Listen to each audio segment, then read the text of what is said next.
یہ آج کی جو علامتی بھوک ہڑتال ہے یہ بنیادی طور پہ پاکستان تحریک انصاف کی اس حکمت عملی کا حصہ ہے جو کہ اس نے ہمیشہ آئین اور قانون کے اندر رہتے ہوئے اپنی ساری سیاسی جدوجہد کی ہے۔ ہم یہ ایک علامتی بھوک ہڑتال جو کہ جاری رہے گی اور اس کے بعد یہ ملک کے سارے حصوں میں پھیلے گی، ہر صوبائی اسمبلی میں پھیلے گی۔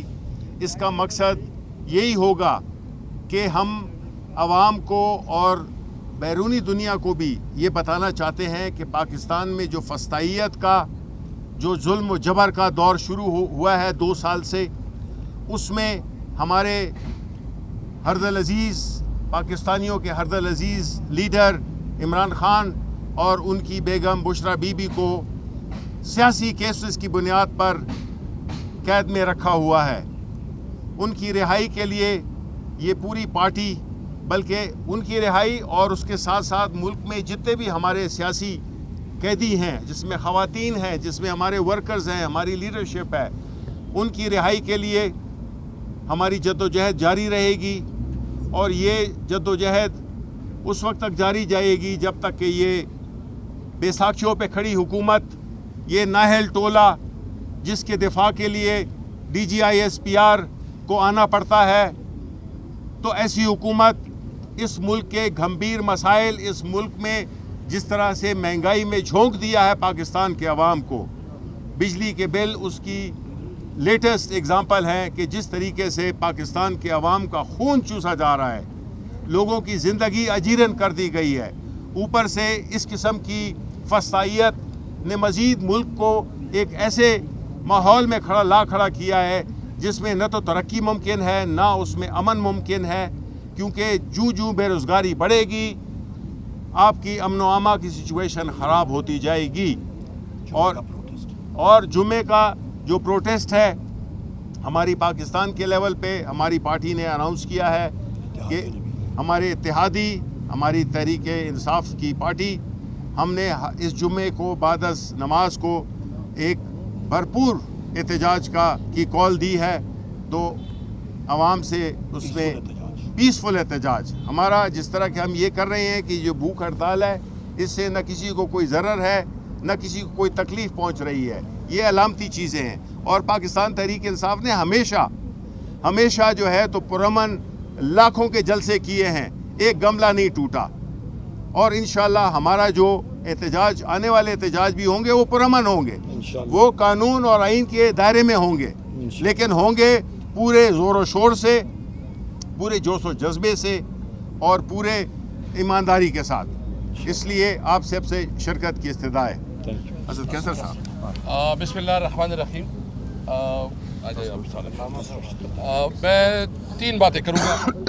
نمبر 1، جو مریم نواز نے عدلیہ کے بارے میں جو توہین آمیز الفاظ بولے ہیں اور ان کو ایک قسم کی تھریٹ کی ہے، آج ہم اس کی مذمت کرتے ہیں اور ہم سپریم کورٹ سے اور ہائی کورٹ سے مطالبہ کرتے ہیں کہ اس کے اس لہجے اور اس رویے کو ان کے خلاف ضرور کنٹیمپٹ جو ہے نا ایشو کی جائے، کیونکہ وہ جس طرح سمجھ رہی ہے کہ شاید یہ عدلیہ اس کے ماتحت ہے، جس طرح وہ بات کر رہی ہے شاید وہ اس ملک کے بادشاہ ہے، اس طرح یہ جو چلانا چاہتی ہے، تو اس لیے نمبر 1 میں اس کی رویے کی مذمت کرتا ہوں۔ دوسری بات یہ کہ پاکستان تحریک انصاف، جو سپریم کورٹ نے کہا کہ یہ ایک سیاسی جماعت ہے، کسی طور پر جو ہے نا اس کو بین نہیں کیا گیا ہے، اس کے دفتر پہ کس قانون کے تحت حملہ کیا گیا، کس قانون کے تحت ہمارے جو انفارمیشن سیکرٹری ہے اس کو گرفتار کیا اور خواتین اور جو ملازمین تھے اس کو گرفتار کیا گیا۔ یعنی یہ میسج دینا ہے کہ اس ملک میں کوئی قانون نہیں، کسی کی انسانی حقوق محفوظ نہیں، یہ ملک جو ہے یہ طاقت کی زور پہ چلایا جائے گا۔ حالانکہ آئین پاکستان شہری کو حقوق دیتا ہے کہ وہ اپنی آزاد رائے اور اپنے جہاں وہ چاہتا ہے فری موومنٹ کرے، لیکن جس طرح یہ کر رہے ہیں یہ اس ملک میں انارکی پیدا کر رہے ہیں۔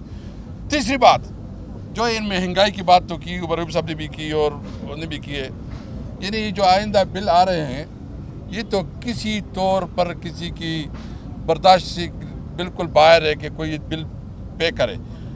جتنے زیادہ انہوں نے بل کی قیمت میں اضافہ کیا ہے اور جتنے انہوں نے ٹیکسز میں اضافہ کیا, جتنے انہوں نے پیٹرول میں اضافہ کیا, جس سے آٹا گھی دال سب کچھ بہت مہنگی ہو جائے گی. ہم نے یہ فیصلہ کیا ہے کہ یہ اگر سمجھتے ہیں کہ ان کی دھمکیوں سے, ان کی بدماشی سے کوئی دب جائے گا, ایک غلط فہمی ہے. ہم جذباتی نہیں ہیں, ہم کسی طور پر جذباتی طور پر نہیں آگے بڑھیں گے. ہم قانون اور آئین کے اندر رہتے ہوئے اپنی جدوجہد کریں گے. ہم نے ابھی بھی جو کیا سب کچھ قانون کے مطابق کیا. اس لیے ہمارا مطالبہ نمبر 1 یہ ہے کہ یہ جعلی مینڈیٹ ہے ان کے پاس مورل اتھارٹی نہیں ہے, قانونی اخلاقی پوزیشن نہیں ہے. ان کو ریزائن کرنا چاہیے اور فریش الیکشن ہونے چاہیے.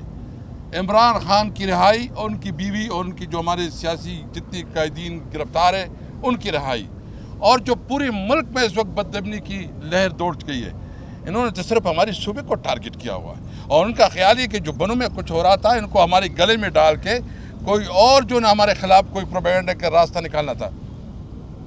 آپ سارے صحافی اس میں کافی لوگ اس علاقے سے بھی ہوں گے.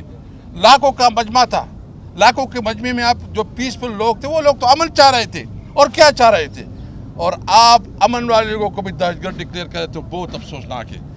ہم ملک میں امن کے لیے جدوجہد کریں گے.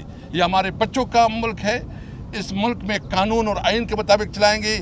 یہ واضح کرنا چاہتے ہیں کہ اپنی قانونی جنگ جاری رکھیں گے. جمعے کو جو ہماری الائنس کی طرف سے کال دی گئی ہے احتجاج کی, میں تمام لیگل فیٹرنیٹی سے, اسٹوڈنٹ سے, تاجر سے اور جتنے مختلف فکر کے لوگ ہیں ان سے ریکویسٹ کروں گا کہ جوائن کریں گے.